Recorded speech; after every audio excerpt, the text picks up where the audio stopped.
So this one took about 10 years to build, but I think we really did this to test it out. If we build another one, we want to build it so we can test out our next thing that we want to do, which is probably go to Mars. So we'd like to build a space station maybe on the moon as a practice test bed, and that would also take a couple years, at least. Over.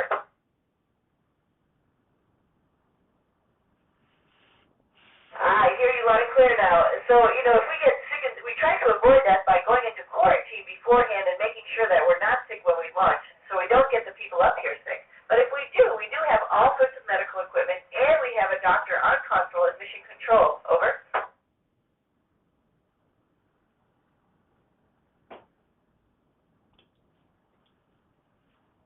Now, the process is really interesting. We have people like myself, who's a helicopter pilot. We have jet pilots and other people, but that's not all. We have doctors, engineers, scientists, even a veterinarian. So to become an astronaut, usually everybody is in a STEM field. They've been there such that they maybe ran a lab or maybe was in charge of something and ran a team. Once you become an astronaut, you have to learn what spacecraft do and how they fly. So that takes a couple years before you actually get to go to space. Over.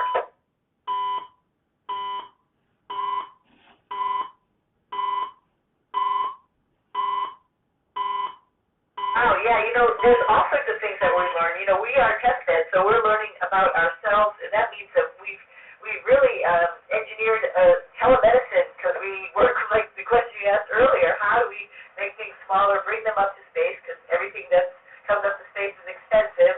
So if we don't have to do that, how can we use like telemedicine? And that has helped with people all over the world. We've sort of been the pioneers in that field. Over.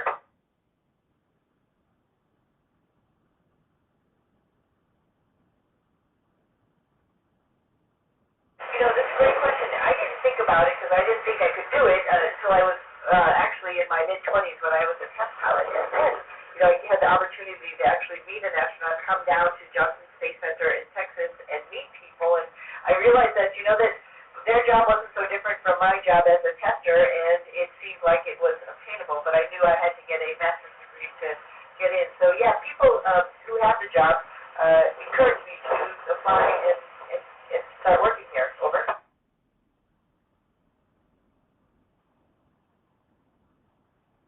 Now, there's a lot of sort of on the space station. I was out on a spacewalk, and it was lasting a long time, and I was really worried about making sure that we gathered everything, we were able to get back to the airlock, but also, even flying on spacecraft, launching on a rocket, our spacecraft on the way up here was making some funny noises, and it was a test flight. We learned that there was couple malfunctions in some of the jets. So all of that's a little bit scary, but we're trained for those types of things, and we do a little bit of risk analysis and understand everything about what we're doing. So hopefully we can get out of those situations. Over.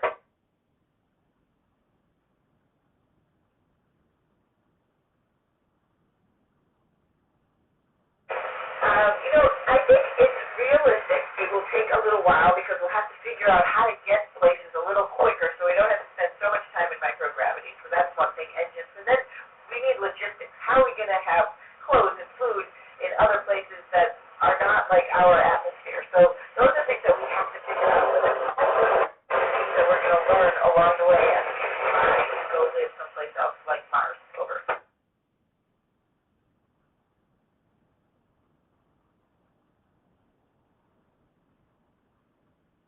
Interesting question. It's actually a little bit easier. Your heart doesn't have to work so hard because it doesn't have to overcome gravity by pulling blood down from up from your lower extremities. So that's one of the muscles that we have to work out, why we have to do aerobic exercise. Over.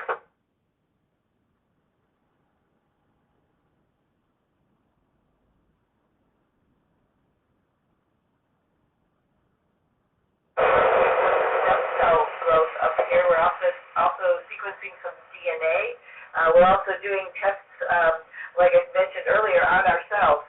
And so some of those things will help us. Maybe this is like growth stem cells. So hopefully we're learning all of these experiments will help us in the future. Over.